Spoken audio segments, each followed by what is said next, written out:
안녕하십니까, 반갑습니다. 오늘부터 기출문제 쭉 한번 풀어볼 건데요. 여기서 뭐 새로운 내용을 공부하는 건 아니고 우리가 이제 앞에서 쭉 진행해왔던 그 과정 있지 않습니까? 거기서 이제 우리가 알고 있는 지식 그거를 이제 접목해서 실제 어떻게 출제되는지를 파악하고 거기서 맞춰서 우리가 학습 전략 등을 짠다라고 봐주시면 돼요. 그래서 뭐 문제를 쭉 풀긴 하겠습니다만 뭐 그렇다라고 해서 답 몇 번이요 몇 번이요 그렇게 넘어가진 않을 거고 당연히 관련된 내용을 살짝 설명드릴 건데 그 설명 내용이 되게 낯설다 처음 듣는 것 같다 그러면 우리 기본 과정 등에서 설명드린 내용을 참고해 주시기 바라고요. 만약 내가 아는 내용이다라고 한다면 그냥 뭐 내가 알고 있구나 이 정도의 난이도구나 라고 하는 것을 그냥 파악하시고 넘어가시면 되겠습니다. 어찌 보면 이게 거의 뭐 최종 마무리 같이 여러분들이 정리해 주시면 되는 나의 강점과 약점을 잘 파악할 수 있는 그런 수업 과정이 될 것이다 라고 이제 말씀드릴게요. 바로 들어가도록 하죠. 일단 제1장 회계원리와 관련된 내용인데요. 1번입니다. 다음 각 설명에 대한 감사 의견은 무엇이냐를 물어보고 있고 제24회 기출문제라고 나왔습니다. 감사 의견은 뭐 아시다시피 적정도 있고 그다음 부적정 그 다음에 의견 거절도 있고 한정도 있습니다. 적정이라고 하는 것은 중요성 관점에서 우리가 이제 기업이 만든 재무제표가 회계 기준에 맞추어서 작성되었다. 잘 따라서 작성이 되었다. 라고 했을 때 적정 의견을 주죠. 적정이라고 하는 것은 이 기업이 좋은 회사예요. 그걸 말하는 것은 아니고 한마디로 기준에 맞춰서 관련된 보고서가 잘 만들어졌습니다. 라고 하는 것을 의미하는 겁니다. 그렇죠? 의견 거절이라고 하는 것은 감사를 했는데 검토가 아닙니다. 감사입니다.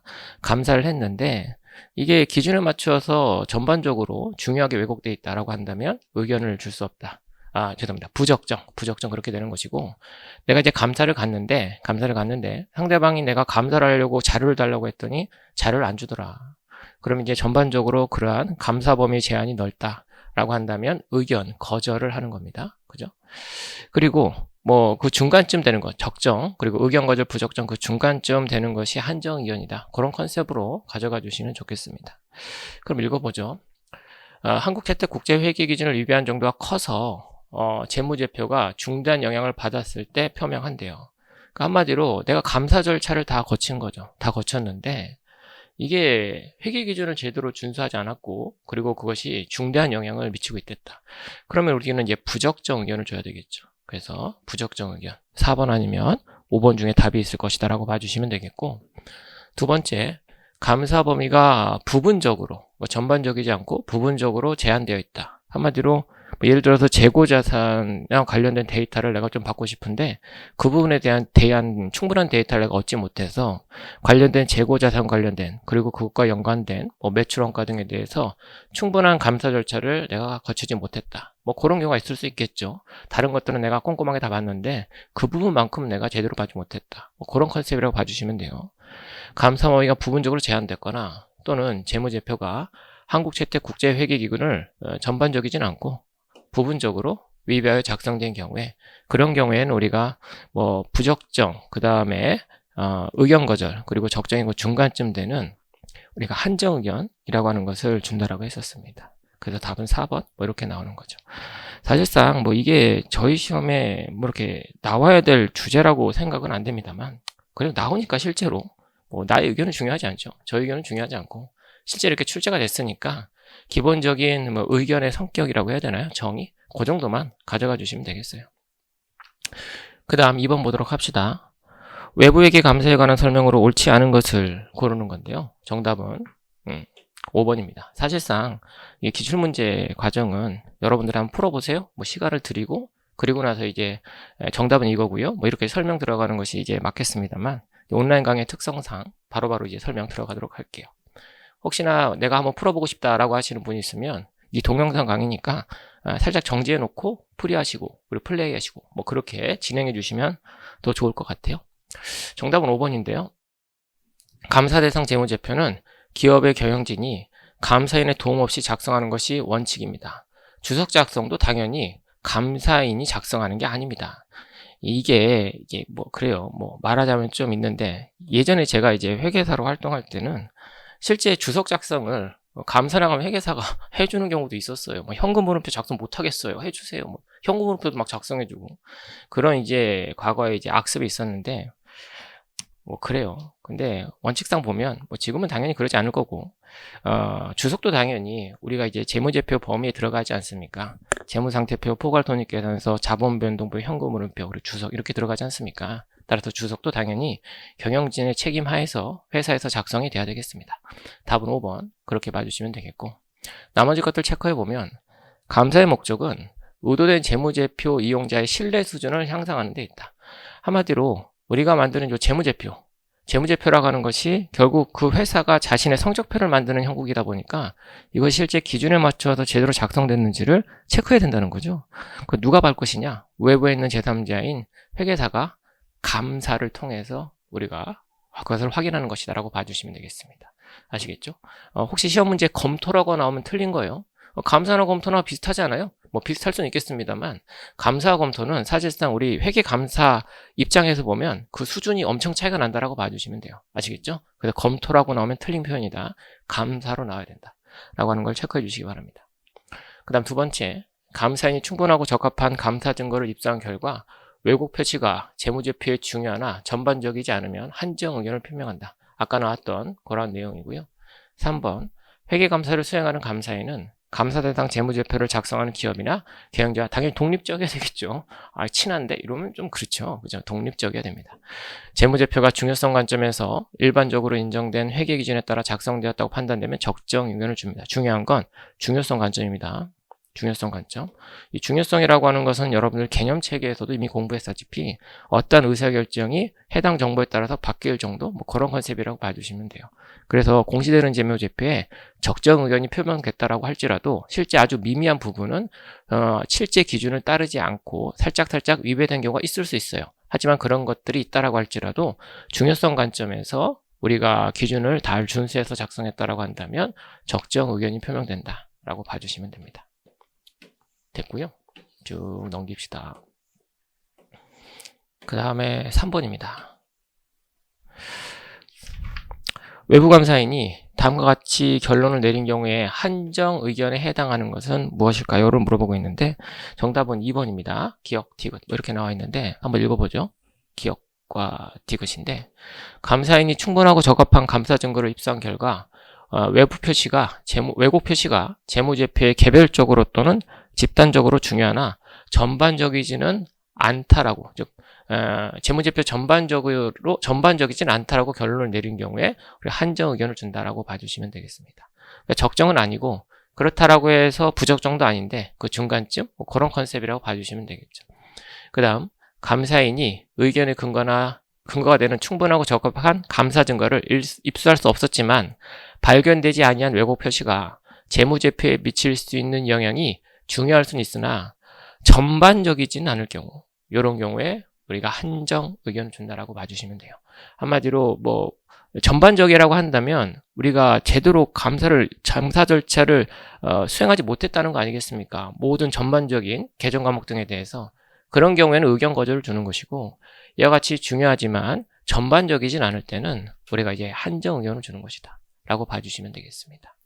됐습니다. 뭐 기억, 디귿 그렇게 봐주시면 되겠고 나머지 니은과 리을을 보면 감사인이 충분하고 적합한 감사 증거를 입수한 결과 왜곡 표시가 재무제표에 개별적으로든 또는 집합적으로 중요하며 동시에 전반적이래요. 한마디로 모든 감사 절차를 거쳤는데 중요하면서도 전반적으로 왜곡 표시가 되어 있다. 한마디로 하나도 안 지켰다. 뭐 이런 컨셉인 것이죠. 그런 경우에는 우리가 부적정 의견을 주면 될 것이고요. 감사인이 감사 의견의 근거가 되는 충분하고 적합한 감사 증거를 입수할 수 없었대요. 가서 자료 주세요라고 했더니 계속 안 줘요. 그럼 내가 이게 맞는지 틀린지 어떻게 합니까? 그래서 의견 거절 그렇게 이제 들어가는 거죠. 됐습니다. 뭐 그와 관련된 내용 정리해 주시면 되겠고요. 그 다음 쭉 가서 4번 봅시다. 한국의 2000X1년 자료가 다음과 같을 때 기말 자본을 물어보고 있습니다. 보면은 일단 기초자산과 기초부채 데이터가 나와 있어요. 그죠? 그럼 기초자본이 얼마인지를 우리가 파악할 수 있겠죠. 얼마입니까? 자산에서 부채 뺀 게 자본이니까 기초자본은 30만 원일 겁니다. 그리고 기중에 어떻게 자산 부채가 변동됐는지에 대한 내용은 없고요. 그냥 자본 자체의 변동 내용을 그냥 툭 던져줬습니다. 그러면 뭐 기초자본에서 관련된 변동 내역을 쭉 가산, 차감해 주시면 기말자본이 나오겠죠. 그래서 현금 배당 같은 경우에 자산이 빠져나가면서 그만큼 자본이 줄어들었을 것이고, 비용도 뭐 당연히 자본이 줄어들었겠죠. 유상증자라고 하는 것은 그만큼 돈이 들어오면서 그만큼 자본이 증가했을 것이고, 경영활동 결과 순자산이 증가하면서 자본이 증가했을 거예요. 그리고 다 합치면 이쪽은 140만 원만큼이 증가가 있을 것이고 110만 원만큼의 감소가 있었겠네요. 그럼 두 개 퉁치면 30만 원만큼의 증가가 있었다. 뭐 결국에 60만 원이 될까요? 답은 2번. 뭐 이렇게 나오는 거죠. 그래서 뭐 난이도는 어렵지 않았습니다. 그래서 자본에 대한 기본적인 컨셉을 잘 가지고 계신 분이라고 한다면 어렵지 않게 풀 수가 있지 않았을까, 그렇게 생각이 돼요. 제가 설명드리는 게 잘 이해가 안 간다라고 한다면 반드시 기본 강의를 참고해 주시기 바랍니다. 그 다음에 이제 5번 보도록 하죠. 한국의 2000X 1년 초 자산과 부채는 각각 50과 30이랍니다. 총 포괄이익이 30이래요. 총 포괄이익 한마디로 실현된 손익과 미실현된 손익이라고 흔히 말하는 NI와 OCI 합이 30만 원이랍니다.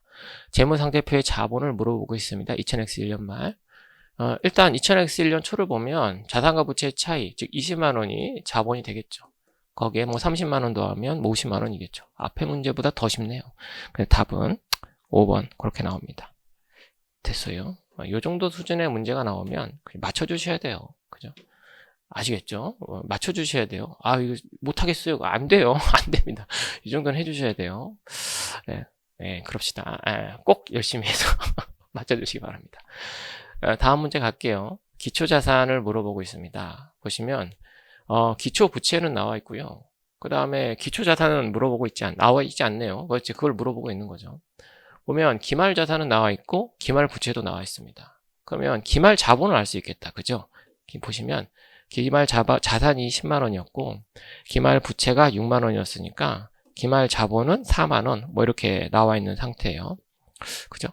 그리고 나서 기중에 아까와 같이 자본의 증감사항을 던져줬습니다. 유상증자를 통해서 그만큼 돈이 들어오면서 자본이 증가했을 거고, 현금 배당을 하면서 돈이 빠져나가면서 그만큼 자본은 감소했을 것이고, 그 다음에 경영학도를 열심히 경영을 해서 순자산이 2만 원만큼 증가했답니다. 그만큼 자본이 증가했겠죠.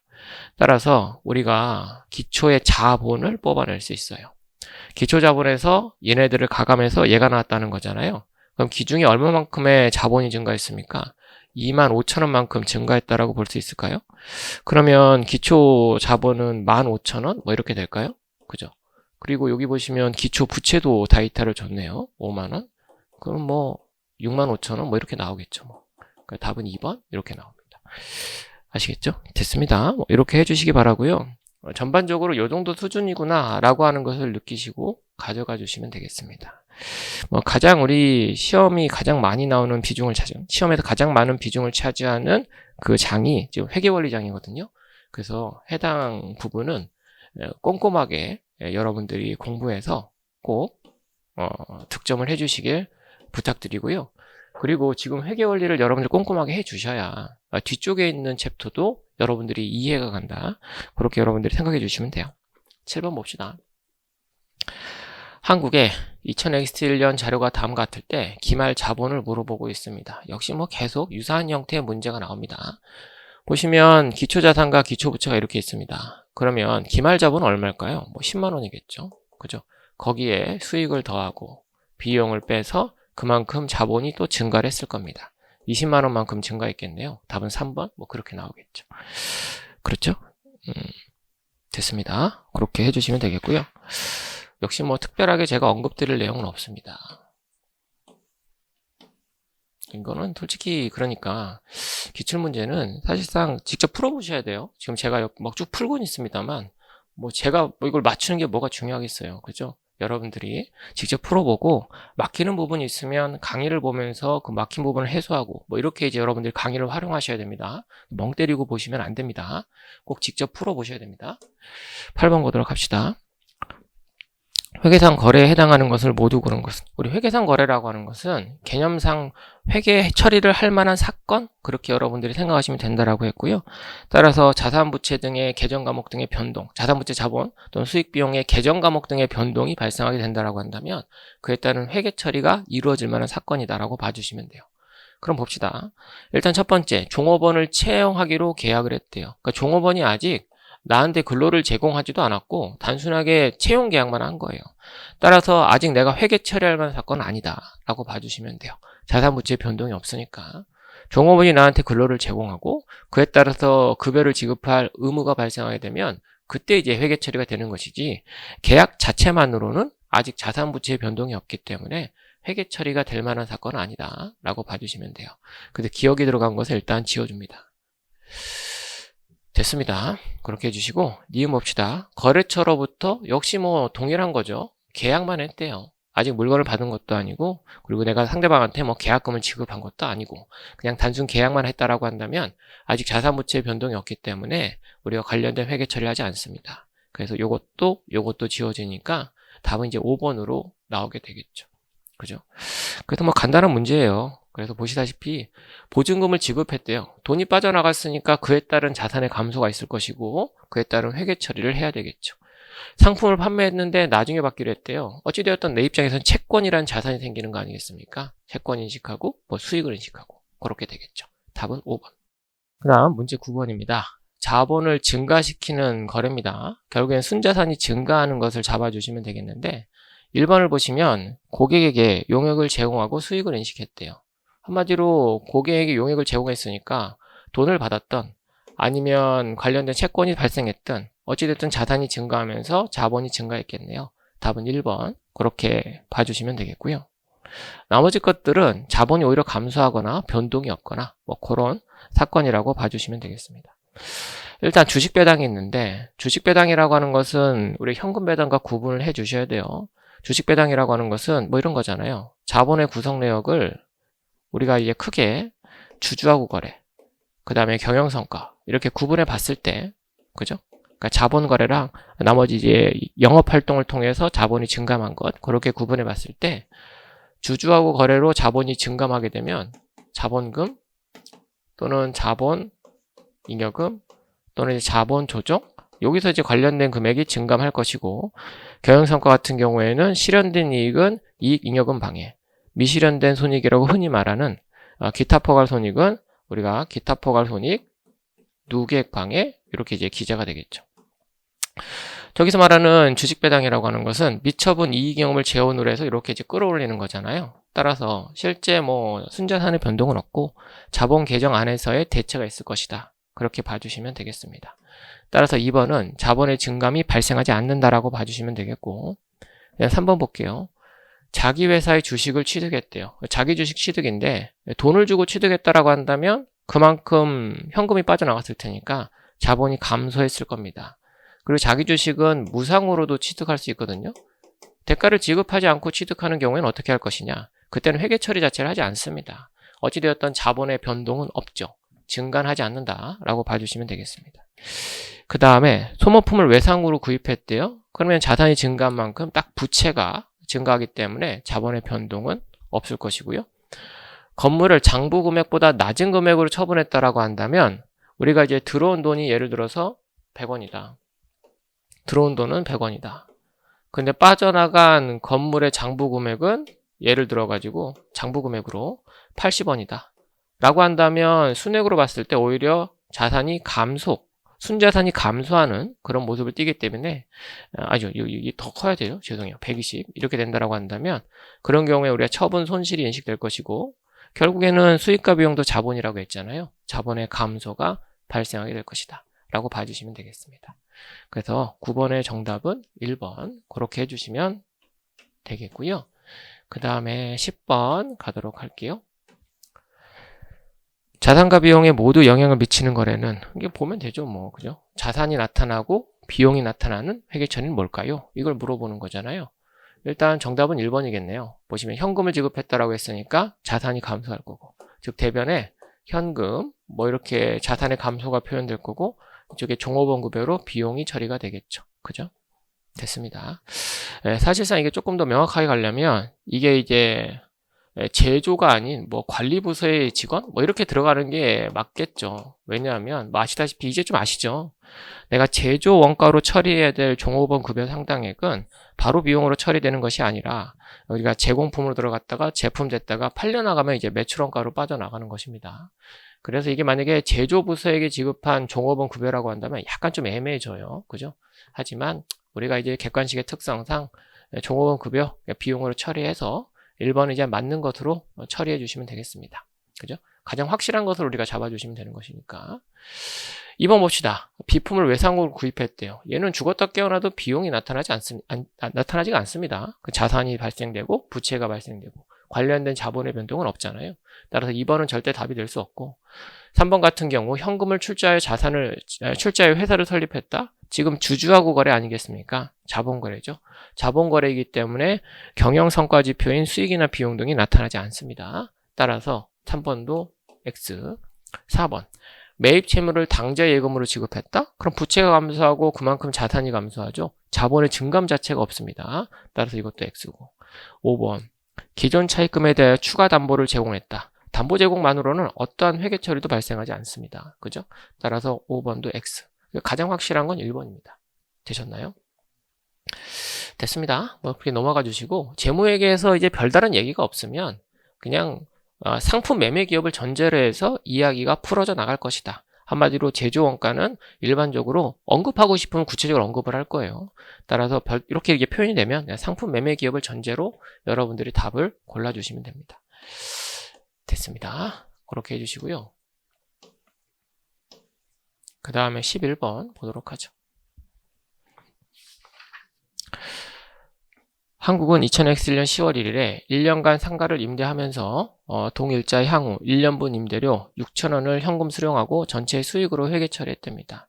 그러니까 10월 1일 이렇게 회계 처리했다는 거죠. 현금이 6,000원 들어오고 이것을 모두 수익으로 이렇게 회계 처리했답니다.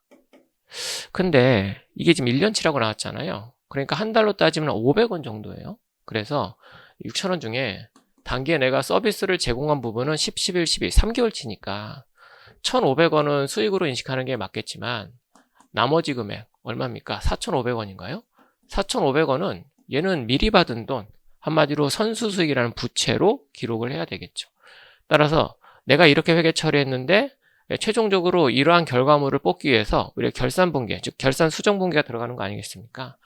인식하지 않은 부채를 인식한다. 관련된 부채를 4,500원 인식해 주시고 그만큼 수익을 줄이는 결산 수정분계가 들어가야 될 것이다. 이렇게 들어가는 거죠. 그런데 이 수정분계를 하지 않는다라고 한다면 어떤 일이 발생할까요? 부채가 과소 계상될 것이고 수익은 과대 계상되겠죠. 그래서 정답을 보시면 뭐 4번 정도 될까요? 당기순이익이 과대 계상될 것이다. 뭐 그렇게 잡아주시면 되겠네요. 됐습니다. 역시 뭐 우리가 결산 수정 분계와 관련된 것은 꼼꼼하게 공부를 해주셔야 돼요. 지금 선수득이 나왔지만 이것과 유사한 것들 있잖아요. 선급 비용도 있을 거고 이것보다 조금 쉬운 미수수익, 미지급 비용 뭐 이런 것들도 추가해서 뭐 소모품과 관련된 결산 수정 분계 이런 것들도 여러분들이 잘 체크해 주시기 바랍니다. 됐고요. 그 다음 12번 보도록 합시다. 한국은 4월 1일 사무실을 임대하고 1년분 임대료로 1,200원, 그러니까 월 100원 정도 되네요. 현금 수취하고 전액 수익으로 인식했답니다. 2000X 1년 기말 수정 분계가 정상적으로 처리되었을 때 사무실 임대와 관련하여 수익에 대한 마감 분계래. 수익에 대한 마감 분계가 원래는 이렇게 하는 거죠. 1년 동안 수익을 쭉 인식하잖아요. 그럼 결산 분계를 통해서 이걸 결국에는 이익 경우를 대체해야 되지 않습니까? 관련된 수익을 반대쪽에 쭉 쓰고 이쪽에 집합손익 이렇게 씁니다. 집합손익. 이 집합손익은 임시 계정이에요. 잠깐 쓰고 버리는 계정입니다. 이렇게 쓰고 또 1년 동안 비용 계정이 쭉 썼었겠죠. 비용을 좀 파란색으로 해볼까? 비용이 이렇게 있을 거 아니겠습니까? 그럼 비용을 또 반대쪽에 쓰고 이쪽에 집합손익이라고 하는 임시 계정을 씁니다. 그래서 이제 빨간색인 이 집합손익이 예를 들어서 100원, 전체 합계가 100이다.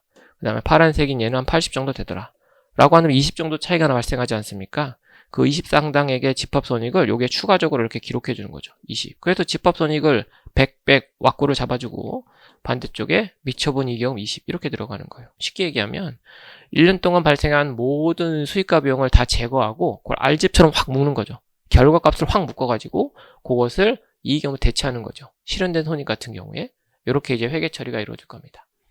따라서 지금 올바른 단기의 임대 수익이 얼마인지를 체크해 보면 4월부터 12월까지는 내가 임대 수익을 인식해야 되는 것이고 내년에 내가 서비스를 제공하고 받아야 될 돈 얼마입니까? 300원 될까요? 300원은 부채로 계산이 돼야 될 거예요. 한마디로 단기 수익은 900이고요. 부채로 계산될 금액은 300이다. 이렇게 되겠죠. 이 900에 대해서 어떻게 집합손익으로 넘길래? 라고 하는 거잖아요. 따라서 수익으로 계산되어 있던 것을 모두 차변으로 제거하고 집합손익 뭐 이렇게 들어가면 되는 거 아니겠습니까? 그래서 답은 여기 나와 있는 것처럼 1번 이렇게 되는 겁니다. 아시겠죠? 썩 중요한 건 아닌데 시험에 나오니까 알아두셔야겠죠. 실제 실무에서는 사실상 손으로 이런 분계 같은 거 하지 않습니다. 그냥 버튼 누르면 끝나는 건데 우리는 이제 시험 문제 나오니까 하는 거죠. 뭐. 그죠? 됐습니다. 넘기시고요. 그 다음에 13번 보도록 합시다. 한국은 기중에 소모품을 10만원 구입했대요. 기말 현재 남아있는 소모품은 9만원이나 남아있대요. 수정전 시산표상에 소모품 잔액이 13만원이 있다라고 한다면 기말 수정 분계로 오른 것. 그러니까 어찌되었든 나는 9만원만큼이 있어야 되지 않습니까? 너무 많이 있잖아요. 그럼 줄이면 되죠 뭐. 12만원을 9만원으로 조정하기 위해서 소모품을 3만원 줄여주시고 반대쪽에 관련된 비용, 소모품 비를 뭐 해주시면 되겠죠. 그 답은 1번 이렇게 간단하게 나옵니다. 그러니까 결산 수정 분계는 내가 발생주의 개념에 따른 관련된 자산 부채를 맞춰주고 그와 관련된 수익 비용을 맞춰주는 최종 단계다라고 봐주시면 돼요. 우리 건물을 지을 때 뭐 시멘트도 붓고 철근도 있어야겠지만 최종적으로 완성하기 위해서는 유리창도 끼고 도색도 하고 뭐 그런 거 해야 되잖아요. 그런 작업이다라고 봐주시면 돼요. 누락된 발생주의 개념에 따른 자산 부채, 손익 등을 깔끔하게 마무리 짓기 위해서 추가적으로 들어가는 분기이다. 그렇게 봐주시면 됩니다. 됐습니다. 이 문제는 살짝 좀 난이도가 있었던 게 보통 이제 이런 문제 나오면 단기에 10만원을 구입했습니다. 모두 자산으로 처리했습니다. 근데 기말 현재 이만큼이 있습니다. 추가되는 기말에 해야 될 결산 분계는 어떻게 될까요? 이런 문제가 일반적이에요. 그런 경우에는 기초로부터 넘어온 소모품은 없다는 전제 하에서 10만원만큼 내가 자산으로 잡았는데 9만원만큼 있으니까 소모품 만원을 없애고 이쪽에 관련된 비용 뭐 이렇게 내는 것이 보통이죠. 또는 이거 전체를 내가 비용 처리했습니다. 근데 사실상 자산 이만큼이나 있네요. 어떻게 하면 될까요? 그때는 자산을 이쪽에 9만원 잡아주고 이쪽에 관련된 비용을 9만원 줄이는 이런 게 일반적인 형태의 소모품과 관련된 회계처리 문제라고 봐주시면 되겠는데 얘는 전기로부터 넘어온 소모품이 있었던 거예요. 그리고 아마 이 숫자를 보건대 내가 이제 10만원만큼의 소모품을 취득했을 때 이것도 모두 자산으로 인식했나 보죠. 그러니까 2만원만큼이 전기로부터 일단 넘어온 상태에서 10만원만큼을 추가 취득하면서 얘도 자산으로 잡아놓다 보니까 12만원으로 현재 계상이 되어 있었다 그 말입니다. 근데 기말에 내가 소모품이 얼마만큼 남아있는지를 카운팅해 봤더니 9만원만큼 남아있네. 그래서 그 차이 상당액을 내가 비용 잡고 소모품을 줄이는 회계 처리를 물어보는 것이다 라고 봐주시면 돼요. 뭐 일반적인 형태의 것들보다는 뭐 살짝 난이도는 있습니다만 그래도 뭐 중요한 컨셉만 잘 가져가 주시면 어렵지 않아요. 결국 올바른 자산 부채 관련된 손익을 인식하기 위해서 들어가는 것이 결산 수정 분계다. 그래서 12만원을 9만원으로 조정해주는 보기가 정답일 것이다. 그렇게 가져가 주시면 되죠. 뭐.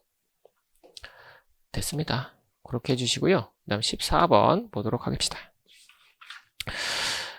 보시면 지급보험료고 2000X년도에 지급한 보험료는 18,000원입니다. 재무상태표상의 선급보험료 계정잔액이 다음과 같았을 때 포괄손익계산서에 표시될 보험료는 얼마일까요? 그럼 보죠. 별거 아니죠.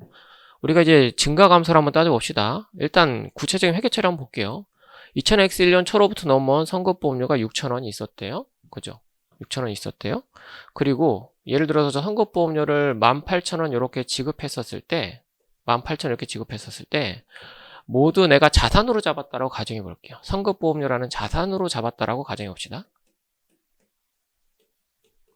그럼 현재 6,000원이 넘어왔고 18,000원이 추가적으로 계상됐으니까 6,000원 더하기 18,000원 24,000원 있는 상태인데 최종적으로 있어야 될 선급보험료는 4,000원 있어야 된다는 내용 아니겠습니까? 그럼 어떤 회계 처리가 됐을까요? 자산 6,000원과 18,000원 합친 24,000원 중에 2만원 없애고 이쪽에 단기에 뭐 2만원만큼의 비용 뭐 이렇게 이제 회계 처리가 이루어졌겠죠. 또는 내가 이때 모두 비용으로 처리했다라고 가정해 볼까요? 18,000원 이렇게 잡았다라고 가정해 봅시다. 현금 18,000원. 그러면 현재 정기로부터 나온 선급보험료 6,000원만 있는 상태 아니겠습니까? 근데 4,000원이 돼야 되니까 추가적으로 자산을 2,000원만큼만 줄이면 되겠죠. 그 다음에 이쪽에 비용을 잡아주시면 될 겁니다. 어떠한 형태로 하든 우리가 재무상태표에 표시될 선급보험료는 4,000원이 돼야 될 것이고 그 다음에 손익계산서에 계상될 관련된 손익은 2만원이 돼야 될 겁니다. 두 숫자가 똑같은 걸 잘 확인해 주시기 바래요. 됐습니다. 일반적인 흐름을 일단 설명드렸고 실제 시험 문제는 뭐 이렇게 푸셔도 좋습니다만 이렇게 보시는 게 더 좋죠. 결국에는 빨간색 분계든 파란색 분계든 얘들을 쫙 한번 묶어보자고요. 쫙 묶으면 결국엔 이런 말이 돼요. 전기말 대비 기말 현재 현금은 18,000원이 빠져나갔다. 보험료를 지급하면서 현금이 빠져나갔잖아요. 요걸 지금 이야기하고 있는 겁니다. 파란색은 뭐 요걸 이야기하는 거고 그 다음에 선급보험료를 보면요. 6,000원이었던 게 4,000원이 됐잖아요. 전기로부터 6,000원 넘어왔는데 기말 현재 4,000원밖에 없다고요. 관련된 선급보험료 자산 관련된 자산이 2,000원만큼 감소했어요. 기초 대비 기말 실제 그런가요? 자산 18,000원 이쪽에 2만원 두 개 퉁치면 저거죠. 파란색도 마찬가지일 겁니다. 똑같다고요. 아시겠죠? 그래서 증감법으로 가시는 것이 뭐 전 개인적으로 더 권해드리는 방식이에요. 이렇게 특정한 계정 과목 등이나 또는 손익 등, 특정한 계정 과목 등, 뭐 지금 같은 경우 특정한 계정 과목 등을 물어보고 있습니다만 어찌되었든 그와 관련된 손익을 물어봤을 땐 관련된 자산부채 증감을 때려 넣어 주시면 되는 겁니다.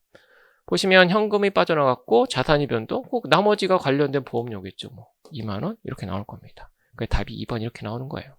되셨나요? 이거는 이제 정석적인 풀이 방식이고 관련된 자산부채 중감을 다 때려 넣으면 관련된 손익이 나오겠죠. 그런 컨셉으로 여러분들이 정리해 주시면 좋겠습니다.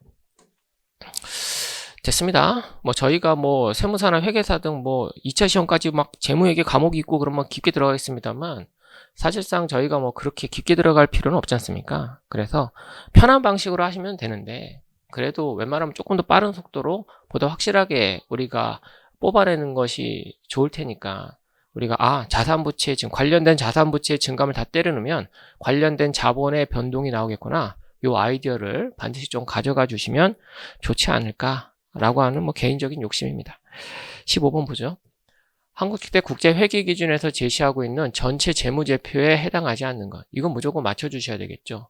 재무제표에는 어떤 것들이 있습니까? 재무상태표, 포괄손익계산서, 현금흐름표, 자본변동표, 주석을 포함하죠. 거기에 해당되지 않는 게 뭡니까? 환경보고서 나 이런 거 들어본 적이 없는데요. 그 다음에 재무검토보고서 이런 거 들어본 적이 없는데요. 뭐 끝난 거죠. 그죠? 그럼 니은, 디귿, 답은 2번 이렇게 되겠죠. 됐습니다. 그렇게 해주시기 바라고요. 그 다음에 16번 볼까요? 쭉 넘겨서 여기 어떠한 것들인지 체크해 보시기 바래요. 뭐 나온 김에 봅시다. 기말재무상태표에서 가장 핵심적인 것은 일정 시점, 어떤 12월 31일 그 시점의 재무상태를 보여주는 것이다 라고 봐주시면 되겠고 정태적 보고서라고 하는 용어를 씁니다. 어떤 특정 시점이다 보니까 그런 표현이 들어가는 것이고 포괄손익계산서, 현금흐름표, 그 다음에 자본변동표는 모두 다 일정 기간에 대한 정보입니다. 일정 기간에 대한 정보고 기간에 대한 정보입니다. 그래서 얘네들을 동태적 보고서다 그런 표현을 씁니다. 아시겠죠? 여기도 누락되어 있지만 그냥 묶어가지고 그냥 동태적 보고서라고 봐주시면 되겠습니다. 됐습니다. 그러니까 주석은 요 네 가지 표만으로는 정확한 정보, 완벽한 정보, 완전한 정보를 제공할 수 없기 때문에 추가적으로 내가 그에 대한 부연 설명 또는 여기 실지 못한 정보 그런 것들을 주석에 기재해서 보여주는 것이다. 그리고 이제 재무제표라고 하는 것은 기본적으로 비교 방식으로, 비교 공시하는 방식으로, 비교식으로 작성이 된다. 아마 단기와 전기를 비교하는 식으로 작성이 된다. 라고 하는 것도 체크해 주시기 바라고, 말 나온 김에 조금 더 가보죠. 계속 나오지. 그죠? 우리가 소급 제작성을 한다라고 한다면, 재무상태표는 원래는 단기, 전기지만, 소급 제작성을 한다라고 한다면, 전기, 초, 뭐, 조금 달리 얘기하면 전전기 말이겠죠. 이렇게 세 개의 재무상태표가 최소로 붙어야 된다. 나머지 것들은 기본적으로 단기, 정기가 붙는 것인데 이렇게 소급 제작성 된다라고 할지라도 그냥 단기, 정기, 단기, 정기, 단기, 정기 그런 식으로 우리가 작성해 주시면 된다. 즉 소급 제작성 됐을 때 2장보다 1장 더 붙는, 즉 3장이 기본적으로 들어가야 되는 것은 재무상태표다. 뭐 이런 것들도 말 나온 김에 살짝 정리해 주시면 되겠어요. 됐습니다. 그 다음 16번이요. 자녀 지분. 이건 뭐 자본이잖아요. 넘어갑시다. 뭐 이런 거 나오면 절대 틀리시면 안 됩니다. 자산에서 분체를 뺀 게 자녀 지분 아니겠습니까? 됐고요. 17번 보도록 하겠습니다. 수정 후 시산표에 각 계정 잔액이 존재한다고 가정했을 경우 장부 마감 후 다음 회계연도 차변에 2월 되는 계정 과목은 무엇일까? 다음 회계연도 차변에 이렇게 기록되는 것은 무엇일까요? 뭐 자산이겠죠. 뭐. 그 답은 5번. 이렇게 기록이 되는 거죠. 되셨죠? 그 차변을, 그러니까 자산 부채 자본 계정 과목은 기말 금액이 그대로 다음 연도 기초 금액으로 넘어가지 않습니까? 그걸 2월이라고 이야기하는 거고, 차변으로 2월 된다라고 하는 것은 결국 차변으로 톡 넘어간다는 내용이니까 자산이 되는 것이죠. 되셨나요? 그 자본금 같은 경우에 자본이니까 대변으로 톡 넘어갈 것이고, 매입 채무는 부채니까 역시 대변으로 톡 넘어가겠죠. 수익이나 원가 같은 경우에는 손익 계정이니까 집합 손익 계정을 통해서 우리가 다 제거가 되겠죠. 이익용으로 쏙 들어가는 그런 모습으로 작성이 될 겁니다. 2월이 되지 않겠죠. 그죠? 됐습니다. 18번 보도록 합시다. 장부 마감 시 원장 기입에 관한 설명으로 옳은 것을 물어보고 있습니다. 정답은 1번인데요. 수익이 비용보다 큰 경우 집합손익 계장 원장의 차변에 이익용으로 마무리한다라고 나왔습니다. 무슨 말인 거 아니? 아까 제가 보여드린 것처럼 집합손익 계정이라고 하는 건 일단 1년 동안 발생한 수익을 이쪽에 쭉 적고 이쪽에 집합손익이라는 계정으로 묶습니다. 우리가 아까 문제 풀 때는 각 계정 과목별로 이렇게 썼지만 실제 여러분들이 나중에 프로그램을 볼 일이 있으면 아시겠지만 그냥 모든 수익을 다 때려 넣어요. 그리고 나서 집합손익 전체 합계 툭 이렇게 들어가고 말아요. 어찌되었던 이 금액이 100이라고 가정해봅시다. 그리고 관련된 비용도 쭉 들어가겠죠. 그러면 이쪽에 1년 동안 썼던 모든 비용 계정이 다 없어진다고요. 그럼 이쪽에 집합손익 예를 들어 80 이렇게 기록이 될 겁니다. 그렇죠? 예, 실현된 손익에 대한 내용입니다. 그럼 나머지 20 상당히 어떻게 합니까? 20 이렇게 기록이 되고 집합손익 이쪽에 이익잉여금, 미처분 이익잉여금으로 이렇게 회계 처리가 되겠죠. 그럼 이게 원장으로 볼까요? 원장으로 보면 이 집합손익의 원장이라고 한다면 이 100상당액 한마디로 요만큼에서 100 이렇게 기록이 될 겁니다. 반대 계정 과목 쓰면서 이렇게 이제 쓰겠죠. 그 다음에 비용 같은 경우 어떻게 합니까? 이쪽에 80만큼 이렇게 기록되겠죠. 그리고 관련된 계정 과목들 쭉 적겠죠. 그리고 나서 20이 이쪽에 추가적으로 기록될 겁니다. 그리고 반대 계정 과목 이익잉여금을 쓰겠죠. 그 차변 쪽에 관련된 원장 말하는 거예요. 원장. 즉 전기를 통해서 만들어진 원장을 말하는 겁니다. 원장을 보시면 차변에 이익잉여금이 이렇게 기록되면서 마감이 된다는 내용이에요. 전 개인적으로 중요한 것 같지는 않습니다. 그죠? 이게 뭐 중요하겠습니까만 시험에 나왔으니까 여러분들 체크해 주시면 좋겠고요. 그 다음에 뭐 수익이나 비용 같은 경우에는 집합손익을 통해서 제거가 된다라고 봐주시면 돼요. 마감된다라고 봐주시면 되겠고, 수익 같은 경우에 수익 계정 원장의 대변에 집합손익으로 마감된다라고 나와 있는데 원장에 대한 내용이잖아요. 원장. 그러면 수익이라는 원장이 있다라고 한다면 수익이 발생했을 땐 이쪽에 수익이 인식되고 따라서 이쪽에 기록이 될 겁니다. 그리고 나서 제거될 때는 이쪽에 지적이 되면서 집합손익 이렇게 될 거 아니겠습니까? 수익 원장 보면 이쪽에 차변을 이렇게 되면서 집합손익 이런 식으로 기록이 되면서 마무리가 될 것이다 라고 하는 내용입니다. 비용은 차기월 되지 않습니다. 그죠? 집합손익이라는 계정을 통해서 완전히 마감이 돼서 이익잉여금을 흘러 들어간다 라고 봐주시면 되겠습니다. 부채가 집합손익으로 마감된다라고 하는 것도 틀린 거고, 자산 같은 경우에도 여러분들 뭐 이런 거죠. 뭐 기본적으로 자산은 차변에 있는 거잖아요. 예를 들어가지고 매출액이 발생됐다. 그래도 매출채권이 자산이잖아요. 자산이 100이 있다 라고 한다면 저 매출채권의 원장을 보면 이쪽에 100이 이렇게 기록되고 반대의 계정 과목 수익 등이 있을 거 아니겠습니까? 요거 이제 마감할 때 내년도로 넘긴다는 의미밖에 없어요. 그래서 차기 2월 이렇게 해서 이제 100이 기재된다는 내용인데 사실상 중요하진 않고요. 중요한 건 집합손익으로 마무리되는 것이 아니라 내년도로 넘어간다 라고 봐주시면 돼요. 그래서 원장의 대변에 차기 이걸로 해서 대차를 맞춰주고 마무리된다. 뭐 그런 컨셉인데 중요하지 않아요. 시험 문제 나오긴 했는데 제가 중요하지 않다는 건 중요하지 않다는 건 죄송해요. 중요하지 않다는 건 실제 여러분들이 회계라고 하는 전반적인 틀을 잡는데 중요하지 않다는 거고 뭐 시험 문제 나온 것은 뭐 보셔야겠죠. 예, 그렇습니다. 예, 그렇습니다. 예, 그래요. 됐습니다. 뭐 제2장 보도록 합시다. 이제 본격적으로 이제 들어간다라고 봐주시면 돼요. 재무복을 위한 개념체계입니다.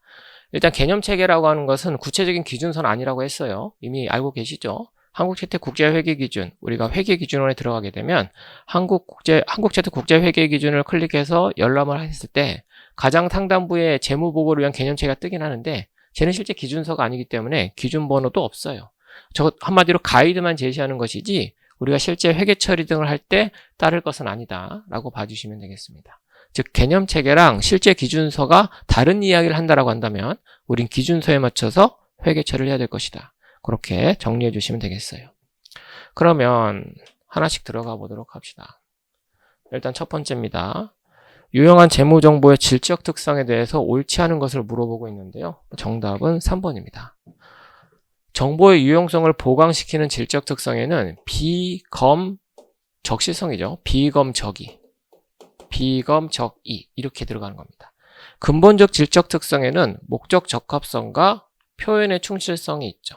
목적 적합성은 우리가 예측가치, 확인가치 또는 예측가치 또는 확인가치 또는 이 둘이 모두 있을 때 목적 적합한 정보라고 이야기하고요.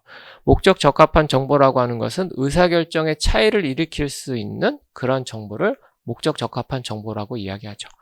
거기에 더해서 기업 특유 측면에서의 의사결정에 영향을 미칠 수 있는 것, 중요한 정보, 중요성이 여기서 또 언급이 되는 거죠.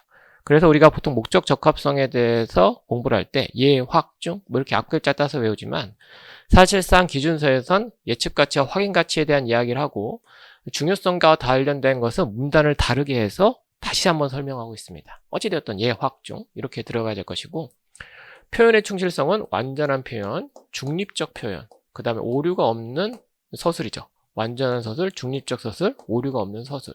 이 중이 이거랑 헷갈리시면 안 돼요. 그래서 완전하고 뭐 중요하며 이렇게 하면 틀린 지문입니다. 아시겠죠? 완전하고 중립적이며 오류가 없어야 된다. 그렇게 들어가는 거죠. 다른 지문도 봅시다. 일관성이라고 하는 것은 비교 가능성과 관련이 있습니다. 한마디로 일관된 회계 처리를 쭉 해나가야 단기, 정기, 전정기 등을 내가 쭉 비교할 수 있지 않겠습니까? 비교 가능성은 최소한 2개 이상의 항목이 있어야 된다라고 하는 것도 체크해 주시고 이 비교 가능성을 우리가 수월하게 획득하기 위해서는 일관된 회계 처리 정책을 수행했을 때 비교 가능성을 획득할 수 있을 것이다. 그렇게 여러분들이 생각해 주시면 돼요. 다만 그렇다라고 해서 일관성과 비교 가능성이 동일한 의미를 지닌 것은 아니다. 일관성은 수단이고요. 비교 가능성은 목표입니다. 아시겠죠? 그것도 잘 체크해 주시기 바라고. 또 하나, 통일성이라고 하는 말도 나올 거예요. 통일성은 절대 비교 가능성과 같은 의미가 아니다 라고 하는 것도 체크해 주시면 되겠습니다. 됐습니다. 그와 관련된 내용이 쭉 나와 있어요. 그죠?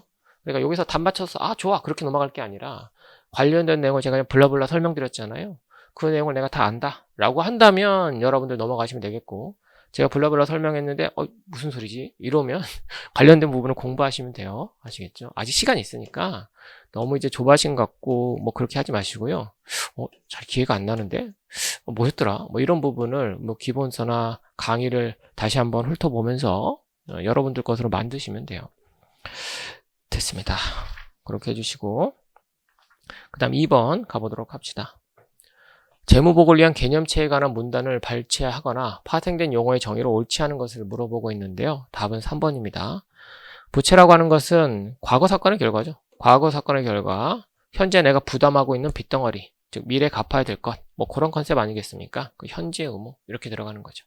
그래서 답은 3번 이렇게 되는 거고요. 나머지 것들 가볍게 보면 뭐 조금 어려운 내용도 있어요. 근본적 질적 특성이라고 해서 일반 목적 재무보고서의 주요 이용자들에게 유용하기 위하여 재무정보가 지녀야 될 질적 특성. 근본적 질적 특성이 없다라고 한다면 우리가 보강적 질적 특성으로 아무리 보강한다라고 할지라도 의미 있는 정보가 될 수 없다. 여기까지 여러분들이 가져가 주셔야 되겠죠. 한번 가볍게 읽어봐 주시면 좋겠고 미이행 계약. 이건 뭐냐면 뭐 예를 들어서 이런 겁니다. 갑돌이와 을돌이가 계약했는데 나는 너한테 물건을 주고 넌 나한테 서비스를 제공하고 이렇게 그냥 계약만 맺어놓은 상태예요. 즉 갑돌이 입장에서는 물건을 줄 의무도 있고 서비스를 받을 권리도 있고 반대쪽에서는 그 반대 입장이 되는 것이고 이런 상태입니다. 서로 무언가 권리를 주고 뭐 무언가 의무가 이행돼야 되고 권리를 받을 그런 의무와 권리가 혼합된 상태인데 양쪽 다 아직 그것을 이행하고 있지 않은 상태. 거기에 미이행 계약이라고 봐주시면 되겠습니다. 그래서 아까 우리가 했었던 거 있지 않습니까? 그 단순 계약이다라고 해가지고 근로계약을 체결했었을 때 근로자는 이제 회사에 자신의 근로 서비스를 제공해야 되고 회사는 그에 따른 급여를 지급해야 되고 이것도 일단은 미이행 계약이라고 봐주시면 돼요. 근데 상대방이 이제 근로를 제공해버리잖아요. 그럼 근로자 입장에서는 의무는 다 했으니까 이제 권리만 남는 것이고 회사는 급여를 지급해야 될 의무만 이제 남게 되는 것이겠죠. 이런 경우는 이제 한쪽에서 의무를 다 이행했기 때문에 미이행 계약이 되지 않습니다.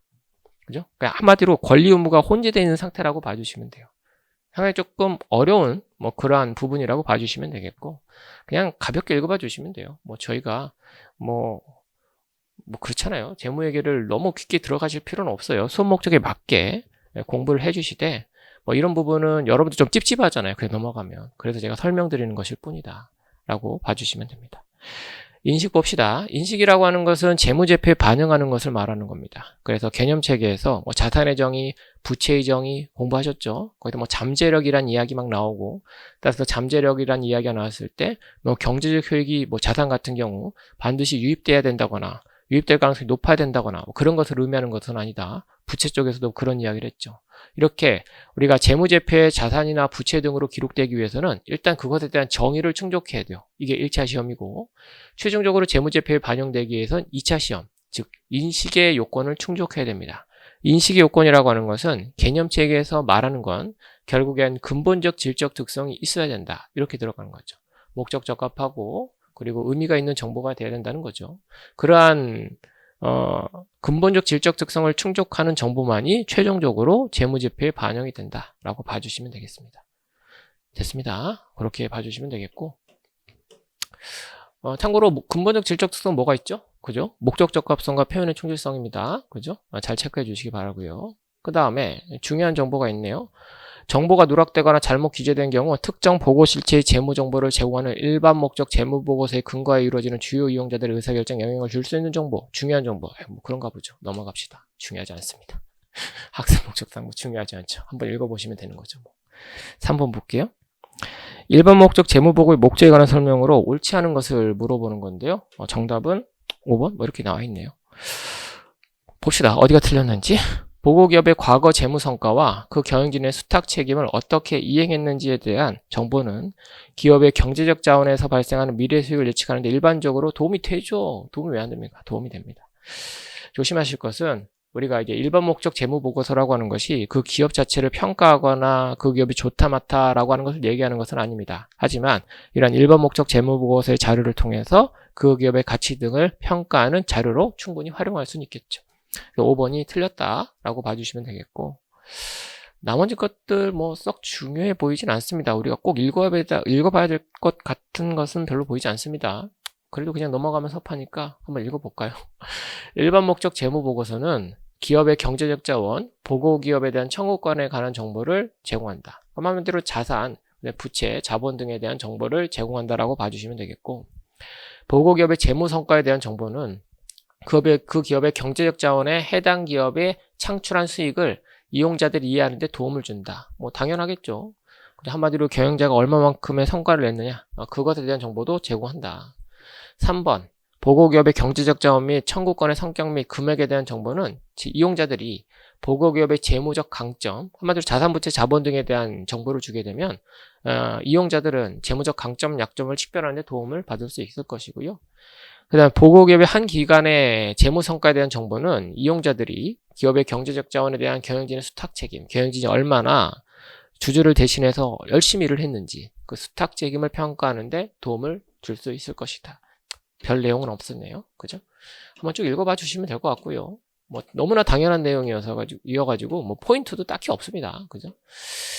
됐습니다. 4번 보도록 합시다. 보시면 근본적 질적 특성, 목표입니다. 목적 적합성과 표현의 충실성. 답은 5번이죠. 비검적이 비교 가능성, 검증 가능성, 적실성, 이해 가능성. 얘는 보강적 질적 특성이었습니다. 그죠? 근본적 질적 특성이라고 하는 것은 일단 적용의 순서가 있다고 했습니다. 일단 어떠한 회계적 거래가 사건 터졌다라고 하는 것을 식별한 후에 2단계로서 과연 가장 목적 적합한 표현 형태는 무엇이냐.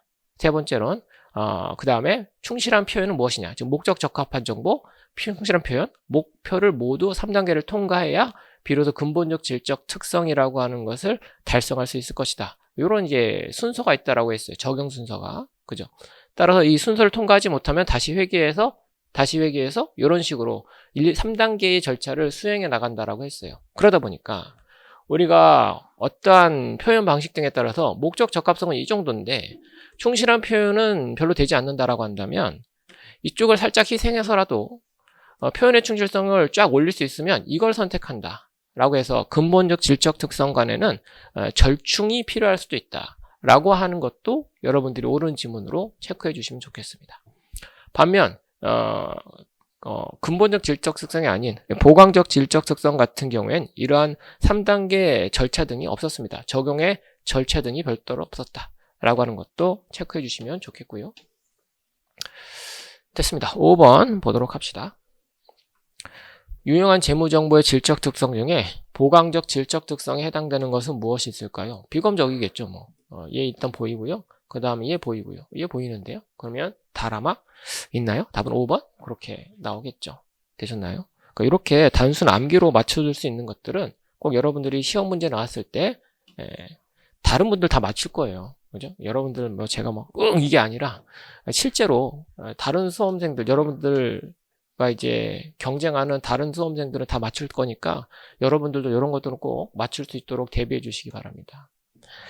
됐고요. 그 다음 6번 봅시다. 유입가치입니다. 우리가 이제 측정과 관련돼서 역사적 원가와 현행 가치 둘로 이제 구분할 수 있다라고 했어요. 그 역사적 원가는 과거에 내가 자산을 가지고 설명하면 해당 자산을 취득할 때 들어간 돈, 그리고 그때 발생된 거래 원가를 포함해서 역사적 원가라고 하죠. 역사적 원가라고 하는 것은 말 그대로 과거에 들어간 원가이지만 이 자산의 손상 등이 발생한다라고 한다면 그 손상 부분은 반영을 합니다. 어찌되었던 역사적 원가는 과거에 내가 자산 등을 가지고 설명했었을 때 그것을 얼마 주고 샀느냐, 한마디로 유입가치다라고 봐주시면 되겠고, 현행가치라고 하는 것은 세 가지가 있는데 공정가치가 있고 사용가치, 이행가치가 있고 그 다음에 현행원가, 이렇게 세 가지가 있습니다.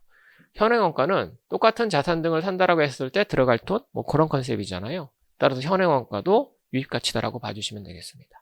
따라서 답은 기억, 미음, 2번 이렇게 될 거고요.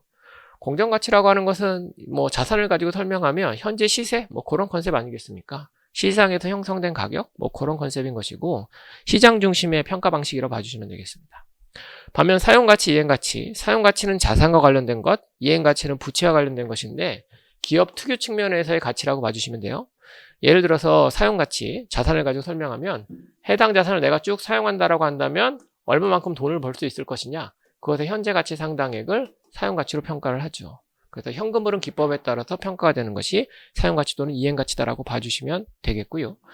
최종적으로 내가 이 자산을 뭐 당근 등에 내다 팔았을 때 예를 들어서 상대방한테 100원을 받겠지만 거래원가로 10원 정도 발생한다라고 한다면 결국에 90원 상당액을 내가 받을 수 있는 거 아니겠습니까? 이것도 땡겨온다. 90원 자체를 땡겨온다. 즉 거래원가를 반영해서 땡겨온다. 최종적으로 판다라고 했었을 때 예상되는 거래원가.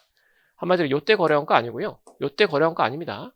지금 당장 판다, 아니면 과거에 사왔다, 그때 거래원가가 아니라 최종적으로 판다라고 했었을 때 예상되는 거래원가. 그것도 당연히 미래에 발생된 현금 흐름이니까 그거 포함해서 우리가 관련된 가치를 쭉 땡겨오는 거죠. 그게 사용가치, 부채 같은 경우에는 이행가치, 그렇게 들어가는 겁니다.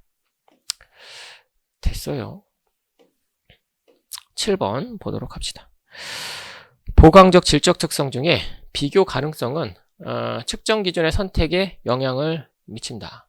다음 중 기업 간 비교 가능성을 높이거나 향상시킬 수 있는 측정 기준을 모두 고른 것은, 그러니까 한마디로 A 기업과 B 기업을 내가 비교함에 있어서 두 기업이 어떤 측정 방식을 선택했을 때 비교 가능성이 확보될 것이냐라고 하는 거죠. 일단 뭐 공정 가치가 있겠죠. 시장에서 현재 형성된 시세, 뭐 그런 컨셉이라고 했잖아요. 그래서 얘가 얼마에 주고 취득했든 관계없이 A 회사와 B 회사가 갖고 있는 자산적 가치를 비교할 땐 공정가치가 뭐 상당히 유용하게 사용할 수도 있을 것이고요. 그 다음에 현행원가도 우리가 사용할 수 있겠죠. 지금 가지고 있는 그 자산을 내가 동일한 자산을 사온다라고 했었을 때 얼마만큼 돈이 들어갈까? 그걸 가지고 우리가 또 판단할 수 있겠죠. 역시 기업 투기 가치는 빠진 그런 평가 방식이라고 볼 수가 있겠습니다. 따라서 우리 니은과 미음인가요? 뭐 답은 3번 뭐 이렇게 될까요? 그렇게 여러분들이 정리해 주시면 되겠네요. 됐습니다. 역사적 원가 같은 경우에는 그렇잖아요. 우리가 뭐 매번 제가 말씀드렸습니다만 뭐 예를 들어서 똑같은 아파트에 우리 집, 옆집 이렇게 있다라고 했었을 때 뭐 막말로 컨디션도 똑같고 그 다음에 가치도 똑같은 이 세 집이 있었다라고 했었을 때 내가 이 집을 취득한 시기, 옆집 그리고 반대쪽에 있는 옆집 이분들이 이제 취득한 시기가 나랑 또 다를 거 아니겠습니까? 나는 예를 들어서 뭐 5억에 취득했는데 옆에 분은 엄청 예전에 사서 2억에 취득하고 바로 옆에 집은 뭐 부동산 급등시기에 사서 10억에 취득하고 그러면 똑같은 컨디션에 똑같은 자산적 가치를 갖고 있는 세 집의 취득원가는 다 제각각일 수 있다고요. 따라서 취득원가, 즉 역사적 원가로 하게 되면 비교 가능성은 떨어질 수밖에 없겠고요. 사용가치와 이행가치도 마찬가지죠. 자산 가지고 설명을 드렸었는데 똑같은 노트북이라고 할지라도 갑돌이가 이것을 활용해서 벌 수 있는 돈의 가치랑 을돌이가 이것을 활용해서 벌 수 있는 돈의 가치는 당연히 다를 겁니다. 그죠? 따라서 사용가치, 이행가치도 기업 특유 측면이 강하기 때문에 저것도 비교 가능성을 높이는 데는 바람직하지 않다. 그렇게 정리해 주시면 되죠. 됐고요. 그 다음 8번 보도록 하겠습니다. 다음에 설명하는 재무제표의 측정 기준으로 옳은 것을 물어보고 있습니다. 측정 1에 시장 참여자 사이에 정상거래에서 자산을 매도할 때 받거나 부채를 이전할 때 지급될 가격이래요. 시장 참여자 관점에서 뭘까요? 뭐 공정가치겠죠. 그죠? 공정가치. 답은 5번 이렇게 나오는 겁니다. 그러니까 요것도 이제 시험 문제에 툭툭 나오는 게 눈에 보이시죠? 그래서 아까 제가 말씀드렸던 그런 내용을 내가 다 알고 있다 라고 한다면 넘어가시면 되겠고요. 그냥 정리만 쭉 하고 그냥 시험장 들어가시면 되겠고, 난 진짜 모르겠는데, 난 네가 무슨 말하는지 모르겠다. 그러면 기본서 과정 등을 또는 이제 심화 과정 등을 거기서 이제 언급을 하니까 그런 것들을 통해서 여러분들이 잘 정리해 주시면 돼요. 그죠? 그러니까 여기서 여러분들이 새로운 걸 얻겠다기보다는 아까도 말씀드린 것처럼 나의 강점과 약점을 잘 파악해서 내가 부족한 부분을 메꾸겠다. 그리고 시험 유형을 제대로 파악하겠다. 그런 관점에서 수업을 들어주시면 좋겠습니다. 됐고요. 9번 보도록 하죠. 역시 어려운 주제입니다. 우리가 재무자본 유지 개념과 실물자본 유지 개념 이 부분도 우리가 이미 공부를 했었습니다. 재무자본 유지 개념은 우리가 명목 화폐 단위가 있고요. 그 다음에 인플레이션만큼을 반영한 불변 구매력 자본 유지 개념이 있습니다. 그죠?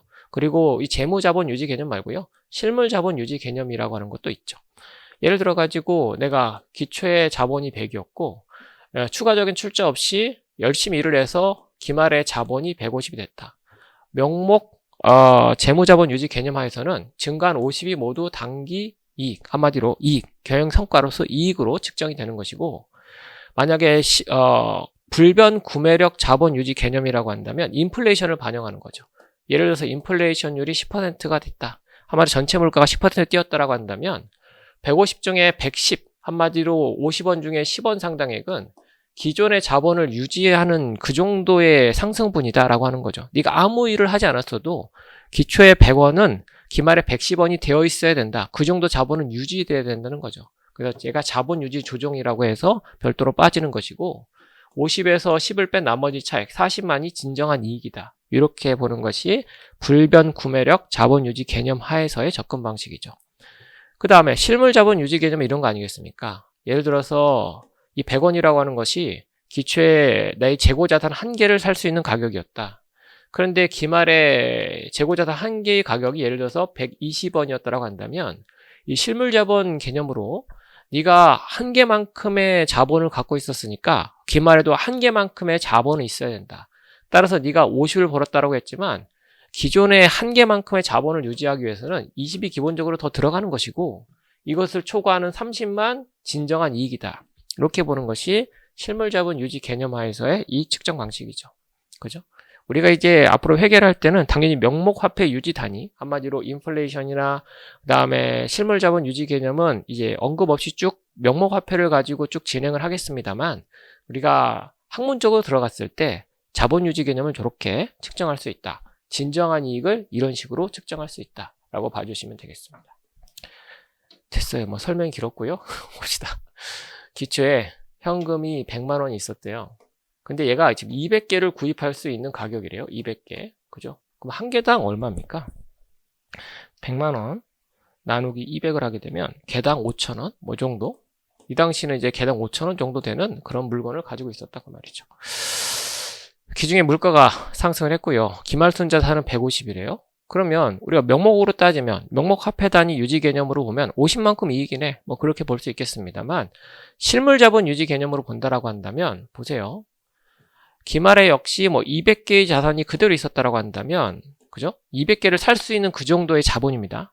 좀 오해하시면 안 될 게, 지금 보시면 200개를 구입했다는 게 아니라 구입할 수 있는 여력이 있다 그렇게 들어가는 거잖아요. 실제 내가 뭐 100개를 살 수도 있고 50개를 살 수도 있고 200개를 다 살 수 있지만, 여기서 말하는 실물자본 유지 개념은 200개를 살 수 있는 그만큼의 캐파라고 봐주시면 되겠습니다. 그게 유지돼야 된다는 거예요.